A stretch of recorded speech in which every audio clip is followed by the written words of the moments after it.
Olá pessoal, vamos aqui para o quarto vídeo. Peço desculpas pela interrupção abrupta que teve o vídeo anterior, mas teve um probleminha aqui e ele simplesmente parou de gravar. Eu vou seguir, né, da parte onde eu estava anteriormente, vou continuar esse vídeo então da onde eu estava. Eu estava falando sobre prazo para conclusão do processo administrativo, eu concluí lá naquele outro vídeo que o STF e o STJ, eles entendem aí pela inexistência de um prazo, por decorrência de ausência, pela ausência de previsão legal a respeito, então não existe hoje um prazo para conclusão do processo. Apesar disso, nós estamos vendo aí um fenômeno, né, de algumas jurisprudências, principalmente quando se trata de processo administrativo de restituição de indébito tributário, algumas jurisprudências aplicando prazos, como o prazo do artigo 49 da Lei 9784 de 99, que é aquele artigo que fala que a decisão tem que vir a 30 dias a partir do término da instrução, e o prazo do artigo 24 da Lei 11.457 de 2007, que determina que a decisão tem que ocorrer 360 dias a partir da data do protocolo da petição.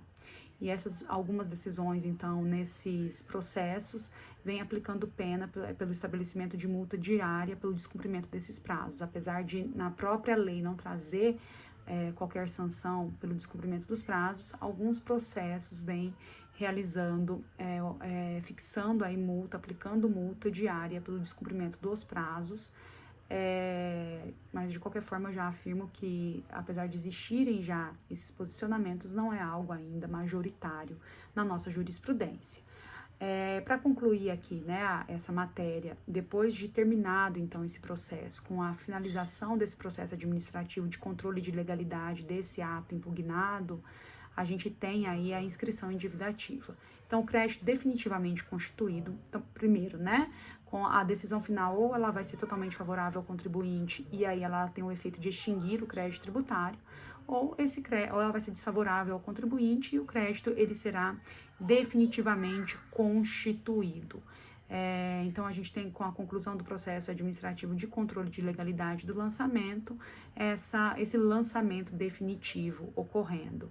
A Lei 13.606 de 2018 fala sobre a inscrição endividativa no âmbito federal, e ela trata que, primeiramente, tem que ocorrer a notificação do contribuinte para pagar o débito em 5 dias, sob pena de bloqueio de bens e inscrição do nome do devedor nos cadastros de proteção de crédito.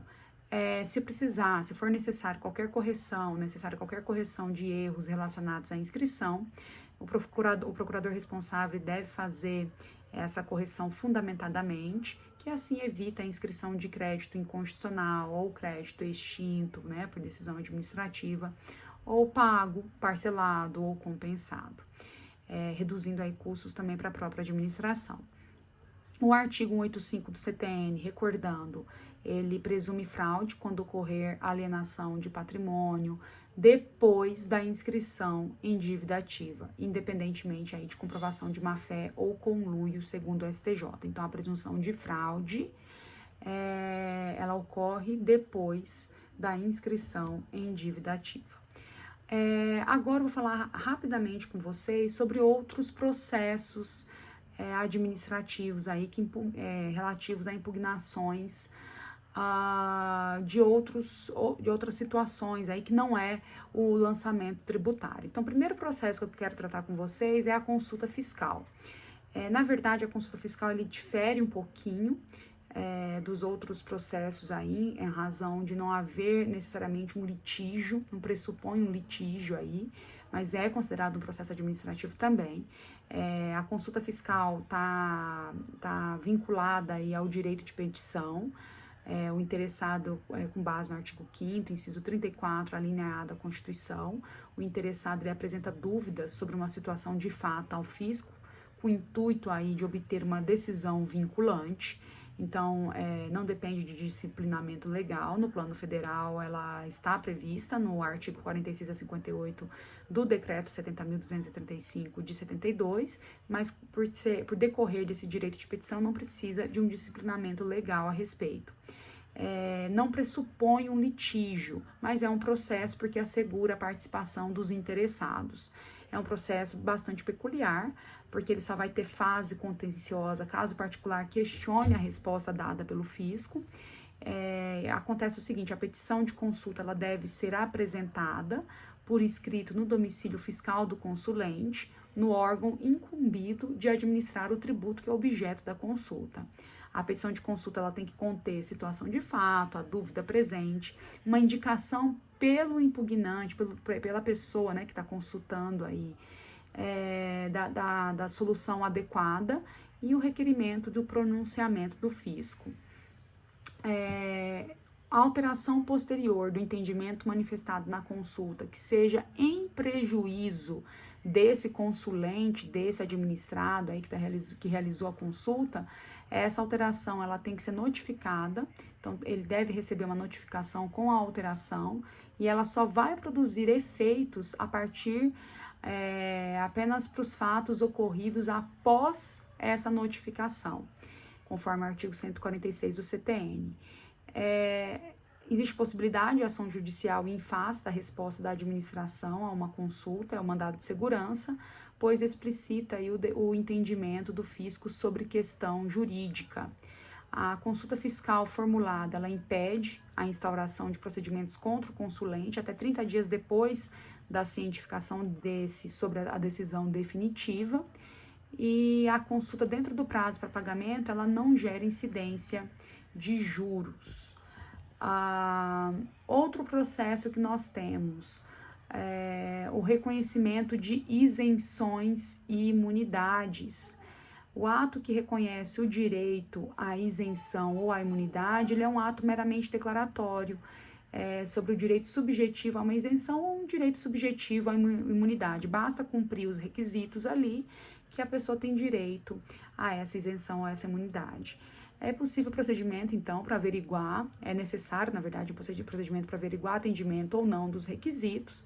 É um procedimento unilateral, é inquisitório, e nesse caso, se a autoridade constatar a ausência do atendimento, ela expede uma notificação fiscal de suspensão do benefício. Primeiro, nós vamos ter um procedimento, pode haver, né, um processo administrativo prévio, caso o particular discorde, né, da não concessão, da suspensão desse benefício, vai ter essa fase contenciosa, antes da suspensão efetiva, em que o particular tem o direito de defesa, o contribuinte realiza o seu direito de defesa com alegações e provas em 30 dias.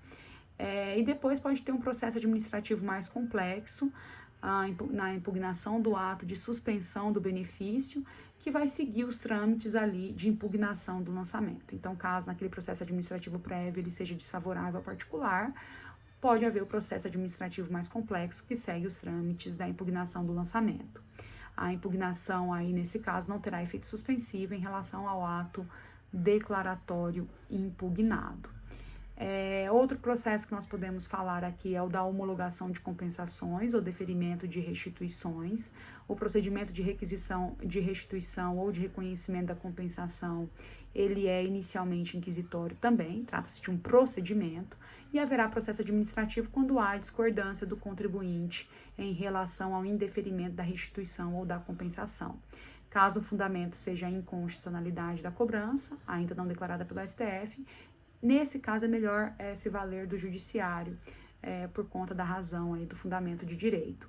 Enquanto a compensação não é devidamente julgada pela administração, a gente tem a suspensão da exigibilidade do crédito, com base no artigo 151, inciso 3 do CTN, e essa compensação no plano federal, ela é disciplinada pelo artigo 74 da Lei 9.430 de 96, que no seu parágrafo 2º fala que a compensação declarada à Secretaria da Receita Federal extingue o crédito tributário sob condição resolutória de sua ulterior homologação. Por fim, o outro processo que nós podemos falar é o deferimento de parcelamento. Não é facultado ao fisco conceder parcelamento e depois formular exigências novas como condições para o reconhecimento de seus efeitos. E o parcelamento ele é ato plenamente vinculado. As exigências, condições e termos devem ser aqueles previstos em lei. Por isso que o indeferimento ele deve ser fundamentado e, ocorrendo, ele é impugnável administrativa e judicialmente. As exigências comumente presentes não ser reparcelamento ou do contribuinte que praticou o crime contra a ordem tributária, sendo que o STJ entende que tem que haver, né, nesse caso do crime contra a ordem tributária, o trânsito em julgado da sentença condenatória. O termo de confissão de dívida, uma observação. E, por fim, o termo de confissão de dívida, lembrando que é uma obrigação, trata-se de uma obrigação ex lege, o crédito tributário aí, portanto, o termo de confissão de dívida, ele não impede posterior questionamento judicial de dívidas parceladas, tá? O STJ, só lembrando que quando se trata do deferimento de parcelamento, o STJ não aplica, entende pela não aplicação do artigo 138 do CTN, ou seja, não cabe denúncia espontânea. Pessoal, é isso que eu tinha para falar para vocês, tá? Espero ter ajudado aí, eu tentei resumir um pouco o conteúdo, e qualquer dúvidas, vocês podem entrar em contato comigo, que eu os auxilio aí, tá bom? Obrigado, um grande abraço e até mais.